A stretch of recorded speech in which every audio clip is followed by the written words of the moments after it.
Умар разияллаху анху кабырда периштелерден сурак алган дешет. Ошол тууралуу айтып коесузбу? Айтылынат. Риваяттарда бар, кээ-бирлер алымдар заиф деген, кандай болгон чакта дагы Хазрет Умар разияллаху анху тууралуу ушу мункар накир сураганда, робуң ким дегенде, мен робум Алла. Силер экөөңөрдүн робуңар ким дегенде. Мункар накир деген бетаныш эмес, мункар накирдин котормосу ушундай. Өмүрүңдө көргөн эмессиң да. Интернеттен вообще көргөн эмессиң аны. Өңүңдө да көргөн эмессиң, түшүңдө да көргөн эмессиң да. Ушундай эки периште келет да кабырда.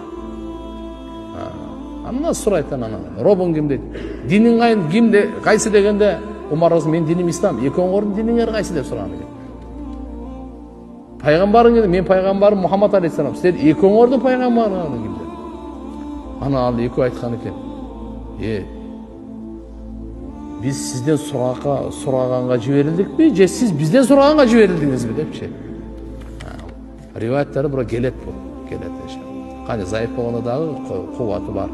Албетте мынал бар, пайгамбар саллаллаху алейхи ва саллям мункар накир деген келип сурайт деп өтө коркунучтуу сөздөр менен айтканда, Хазрет Умар разияллаху анху мындай деп айткан. О Алланын элчиси, ошо сурак алып атканда адам баласынын акылы өзүнүн жайында болобу, болбойбу деген да. Болот дегенде, все тогда. Анда коркунуч жок.